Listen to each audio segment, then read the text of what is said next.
it don't rain all day. And it stung me to my soul. Stung me just like Jelly Roll. And it stung me. Yet it stung me to my soul. Rotten old hay a little bit in the mornings. There was like a herd of about 150 of them in the neighborhood, just roamed around. You know, we were up there about 8,500 feet in this kind of high plateau kind of area with all that quaking aspens and the tall pines and blue spruce and so forth. Wow. I mean, we get 10 feet of snow up there in the winter. It's a little difficult to dig out. But oh my goodness, what a gracious place to be in. It was just worthy of a year or two of your life of just hanging out up there. And that's what we did, man. Wow.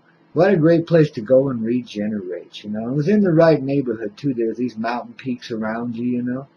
Reminded me of my place over there I got a little later. Got my own place years later up on what they called Crestone Road, up off Coal Creek Canyon there above Rocky Flats Arsenal down below, you know. So again, it's up about 8,500 feet on a ridge this time, man. And I could look out my tiny little window and see the Indian peaks. These beautiful tall red peaks sticking up above the atmosphere there, babies. Oh, wow. What an incredible place to be in. You know, and it was like, it had mice all over the place, and it smelled of wolf urine, because upstairs lived like 24 or more wolf hybrids that this lady that I rented from was in the business of rescuing, but wow, having difficulties in keeping them. So I helped her as much as I could. But boy, that place was magic, I'll tell you. It's just down the road from this lake that was made by the Crestone. It's a drinking water lake, so you're not supposed to swim in it, but people do, you know. Wow. And it's a great little skinny dipping hole down there halfway around the shore. You have to hike down about a half a mile to get to it, but it's a worthy journey. And wow, those waters are so refreshing, man. You just can't imagine diving into these crystal clear, pristine mountain waters. And it's not as cold as you might think. It's probably in the 40s. It's not like those 38, 36 degree creeks that run so cold year round. This is a little hotter temperature because it sits a little bit, you know. So you can stand to be in it for a while, and gosh, it's just so pleasant. And it was nice to be living just down the road from that. You know, when I needed a little sink or swim, I'd go down there and do that, you know. But the wolves were the magic there, man, I tell you. Wow. We'd just sit there. You know, I'd be down on my little, I had a porch out front there, you know, and she had a porch right above me, and all the wolves would form up on that porch, and we'd start singing together. I don't know if it was me or them that started it. Sometimes it was a little of both. We were just really connected in the heart. You know, I guess it's because of my coyote energy, I suppose. But babies, we could sing for hours together, and we would, too. Along with the lady that ran the place, man. It was quite the symphony. Beautiful in its expression. Just so harmonious. Reminded me of life and why I loved it so much. Then I cross-correlate that with the experience I had way back there in the late 70s when the wolf came to me as I had my truck parked up near Donner Cemetery, a place called Nyack. I've told the story before. How the wolf howled me right out of my sleeper. Came and howled right underneath my sleeper 3 times. And then off into the distance, howling back at me several times. And I knew the wolf energy and I had connected. So it came back in my life again, and now it's here in my life again. I got a buddy that has a hybrid dog that's just as cool as a cucumber, that at one time, you know, somebody was a little upset with my current behavior. You know, I'd had to run somebody off, and it wasn't pleasant. You know, it happens sometimes. And this person was very disgruntled at the moment, so they decided they would just off me, you know. And apparently they were right outside, you know, getting a bead on me with their big old rifle, you know, at one point. And I just happened to be talking to a friend of mine from North Carolina on the telephone, and she happens to be a little bit psychically aware and inclined, to put it mildly. And she says, "Jump back." And I did it immediately. I didn't even think about it. I said, what's up, you know? She says, there's somebody got a beat on you. You know, you're about to. And then I heard Wolf, this dog, out there, make one little sound, kind of like a rah, you know? And man, I heard somebody go crashing through the brush and running away.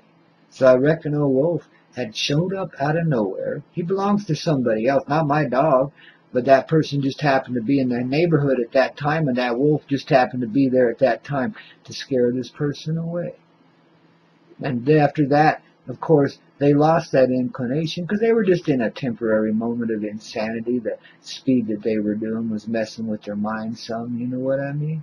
They didn't mean it, and I knew it. But of course, I didn't associate with the person for a while. It was really interesting. I could tell where he was by the sound of the dogs barking going down the hill.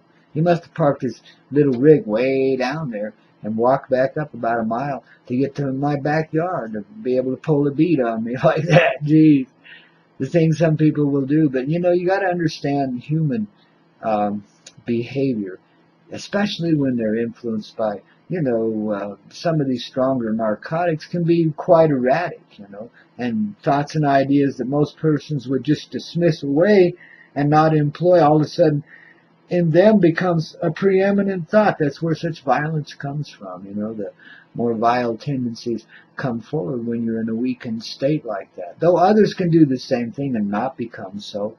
It's amazing. We all just live at different energetic vibes, you know, what I call a frequency.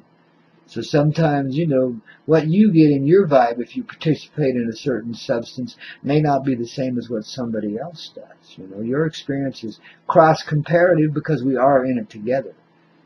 But at the same time, it's uniquely personal. And it's really amazing how that can influence you. That's why I had to run the person off in the first place. They became quite disagreeable and you couldn't keep them around, you know.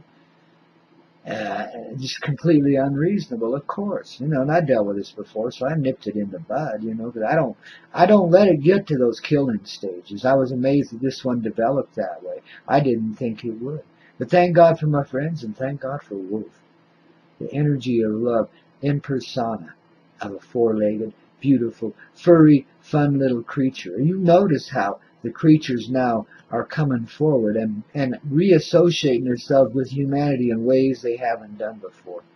And that's why you're seeing a lot of wolf hybrids. A lot of people don't know what they're getting into, and boy, they get in over their head, and then rescues have to pop up to take the dogs because nobody can handle them. They don't know what they're doing. A wild animal takes an extreme amount of patience and understanding when it's bred into dog form. It's still wild, and you still have to deal with it on a wild basis. But babies, is not always easy, so don't go running out and buying yourself a wolf cub just because you think it's cool. Be ready for the experience. Prepare yourself. Associate with folks that already have them. Learn the ropes. At least get an idea of what you're going to go through with this animal.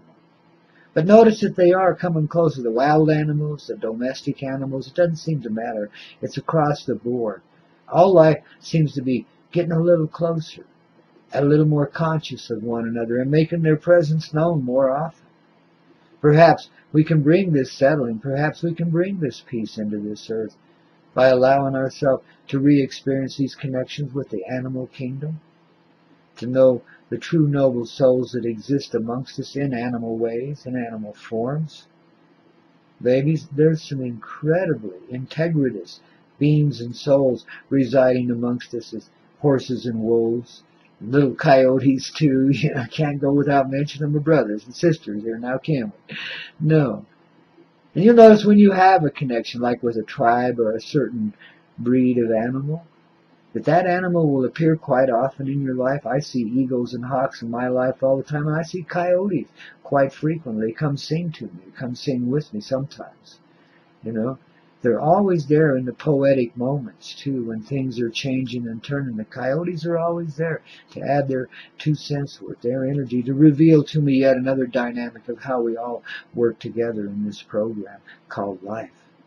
It's an awesome and an amazing experience, you know, and your connections with animals, wolves, and coyotes can only help increase your awareness of the ever-increasing harmony that goes on here. The amazing divine intelligence that creates all the synchronicity by which all life lives, including us, however blindly we may have been doing it in the past. We ain't so blind any longer now, are we? Wow. Hey, it's storytelling time here, man. I've been rattling them off pretty quick, haven't I? Yeah. But I gotta tell you one more about my friend Mary, baby. She was like a lady I met. I told you about that little experience I had when I worked for a psychic online for a little bit. What a wild experience that was. But my friend Mary and I, we kind of bonded there. We kind of became real buddies. And we'd go chapesing every now and then. We'd go partying on the hill down in Boulder, things like that. I took her up to the lake there one time, down the road from my house there. God, talk about an experience. Now, it wasn't like anything, it was just us getting up there and experiencing the divine sun, the divine water. Oh, I tell you, there was a union with the water energy that day that went on in both of us. That left us both giggling and acting like kids because it so lightened us. But between that and the combination of that and the sun, what a magic moment. We get together with folks for lots of different reasons. And, we share with them in lots of different ways. Energies come that we didn't even know we had. We become consciously aware of them. And babies, then the old programming kicks in. You got to deal with that too. But babies, wow, those moments. Sometimes just sitting and holding a hand and looking out on the water and feeling the sun burning its way into your bones. Not in a mean way, a soft way. And feeling the life all around you begin to glow and radiate because it feels so vibrating so high in frequency. These mountains called the Rockies, I've seen them in their natural state. They glitter and glow with crystalline energy.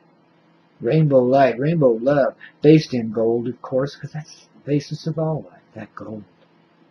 And it becomes the rainbow myriad of life as it's refracted through the creation. Yeah. And humans are at the source of that again, I pointed out to you. And this little experience that Mary and I had on the edge of that lake, wow. Babies, it's quite empowering. It's when you begin to realize the true dynamic of love and how, wow, it needs to be experienced and expressed in all of its forms, from the simplest to the most dynamic, from the, quietest to the noisiest, funnest making love you ever did, that kind of stuff. All areas, all sections of the rainbow need to be covered by the realm of our experience, and so we do. That's what I mean when I call us love bunnies. We really don't know limitations. And as we come to know ourselves, we'll see beyond all the limitations we've created for ourselves, including this one, whatever it is we're dealing with now. There's always some little limitation in life popping up. Always something you need to know that you don't know yet. Always something you need to be aware of that you ain't quite caught on to yet, and it'll nag at you. Till you start having one of those moments, one of those magic moments. Mostly they're by yourself. I used to love, and I still do when I can, getting off in the mountains by myself. I had a craggy little place up there above Boulder that turned out to be one of my favorite haunts for doing it. I could go up there and sit for 2 or 3 days and just commune with nature and the sky and God inside of yourself, etc. And just be there in that communicative state.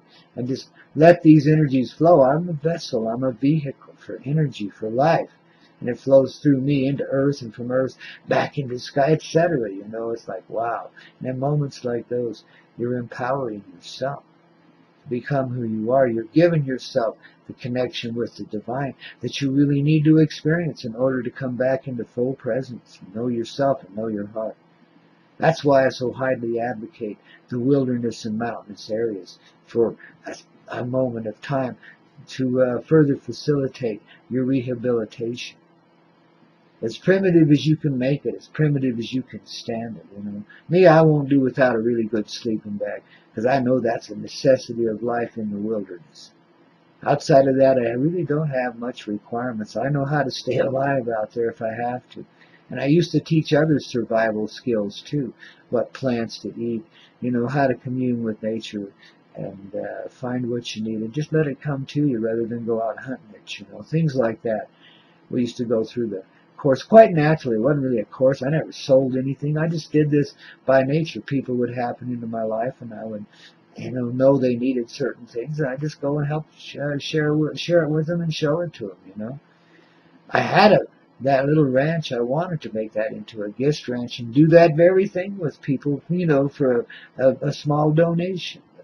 Somehow or another, we never quite got that together, but we wound up doing it anyway, just not for money, just for the love of it, because people would show up there from nowhere, from everywhere, all across the earth. We got the strangest mix back there in the mountains for this remote area. Wow. And these people would become fast friends in a heartbeat, in a moment, you know.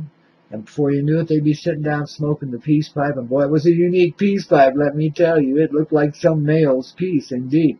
And just about everybody that would come there would smoke on that pipe. It was a ceremonial thing. It was an initiation into coyote world, let me tell you.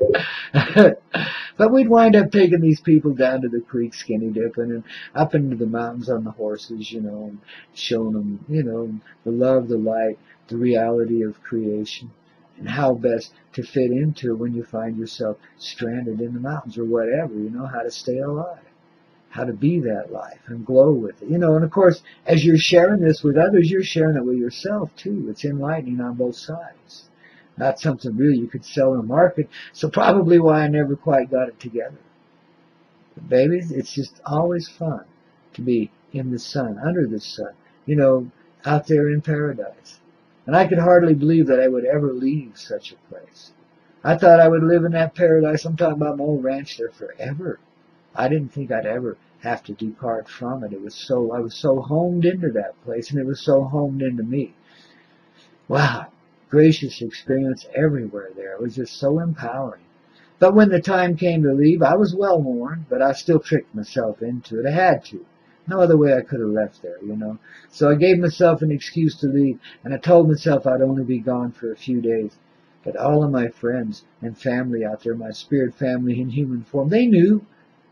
I'd tell them I was going to Boulder for a few days, and they knew.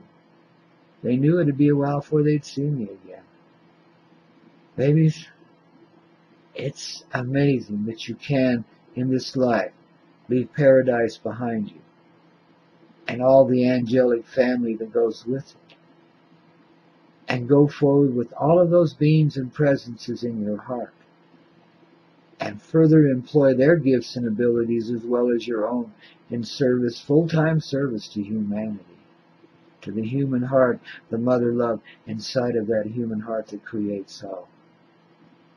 Babies, we all have magic journeys, magic moments awaiting us. And many of us haven't had the cojones to step out and just do what the heart wants us to do. But as it continues to prove itself to you, these desires of the heart become stronger and more evident and more clear.